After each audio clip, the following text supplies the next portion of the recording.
Spectacles. Written by Bridie Banwell and read by Claudette Evans.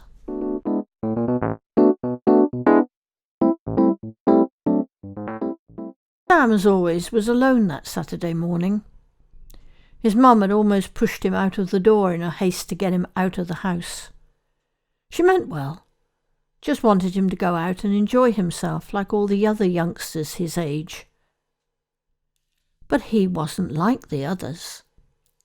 All the lads he knew were at least a footballer with a bit of muscle. He was like a piece of string, his own description, thin and white, with no distinguishing features.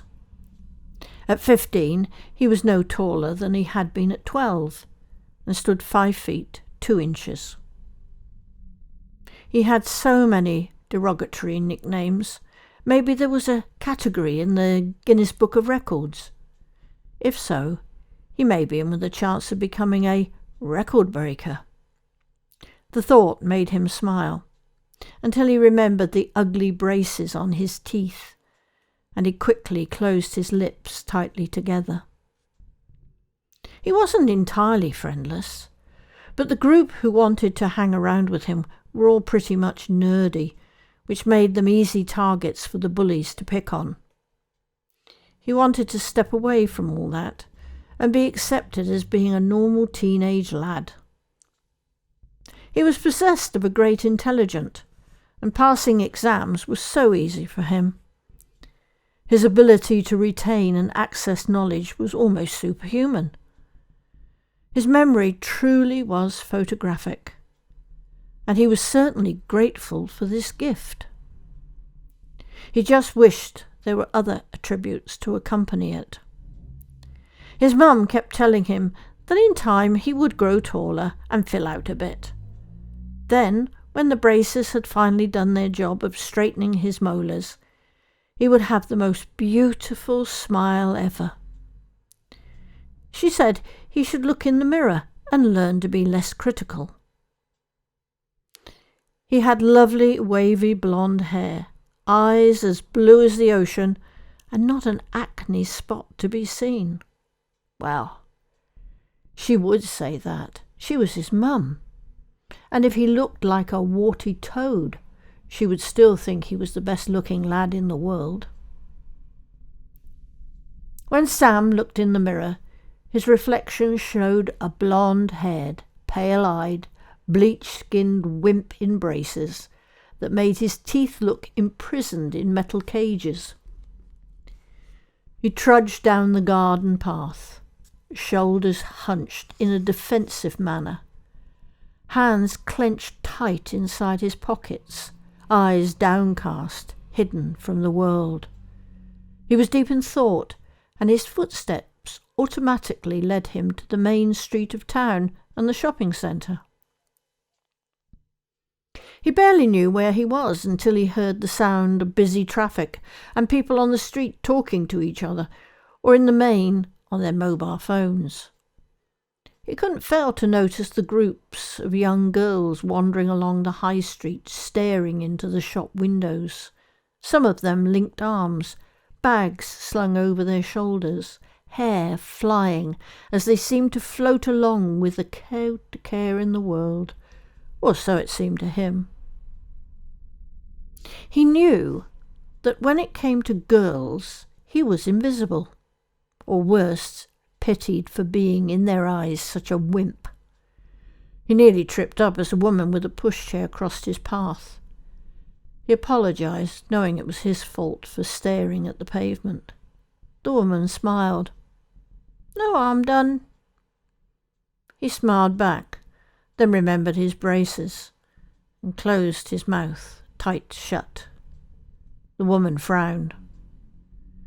"No need to be embarrassed. I wore those at your age. Nothing to be ashamed of." She smiled wide, showing of her perfect teeth. The sight of those teeth gave him a glimmer of hope. Maybe one day he would have perfect teeth too. The woman waved at him before going on her way. Just up ahead he noticed a tall figure wearing a long black coat that almost reached the ground. It was difficult to make out whether the person was male or female. He noticed an object slide from the right pocket of the long coat and fall to the pavement.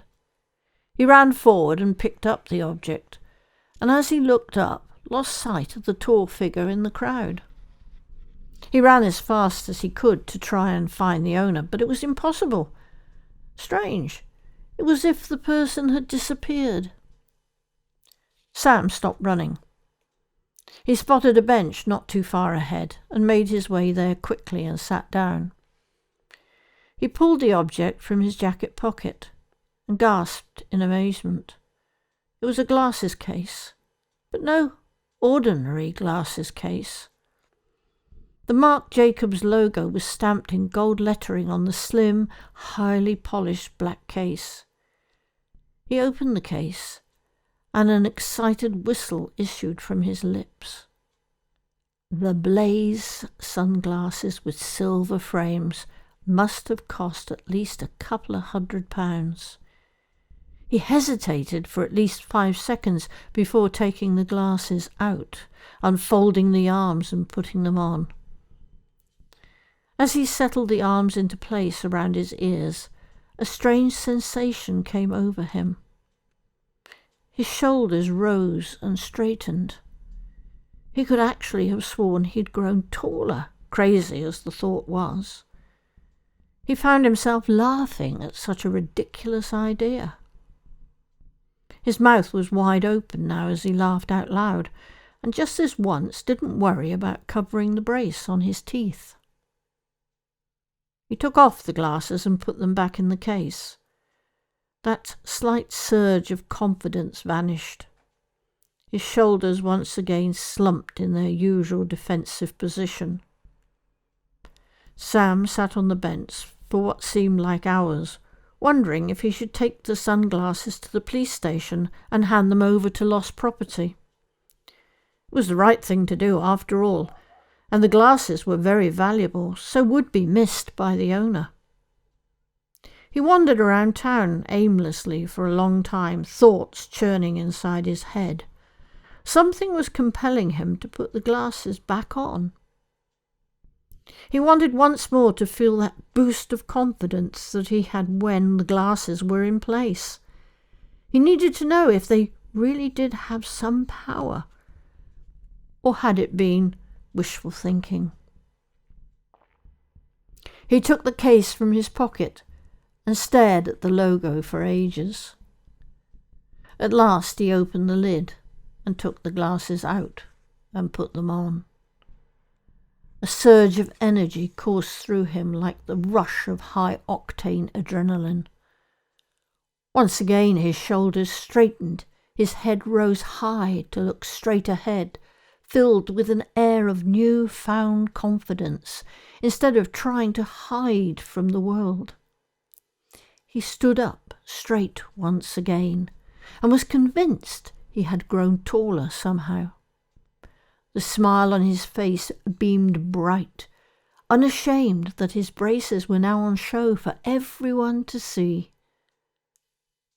A tall figure wearing a long black coat stood a few metres away from Sam. An enigmatic smile formed on the lips, and a gleam of satisfaction shone from the eyes. This latest task was completed. The young lad would finally see himself as he truly was, and not the wimp of his own imagination. In a very short time, his confidence would grow. He would be proud to stand up straight and gain pride in himself. He actually was a little taller because his shoulders were no longer slumped.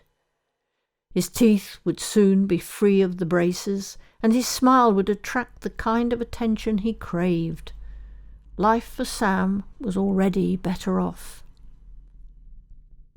When his transformation was complete, the sunglasses would be passed on to the next young lad or girl who needed that bit of help.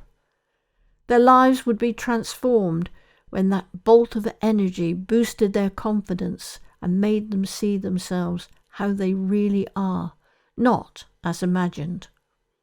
Their lives would be transformed, just as Sam's was already, He knew this as a fact because the same thing had happened to him many years before, and so many others over time. When Sam returned home, his mum was amazed at the change in her son. He beamed a smile and hugged her tight in a warm embrace. "I'm glad you pushed me to go out, Mum. I've got loads to tell you."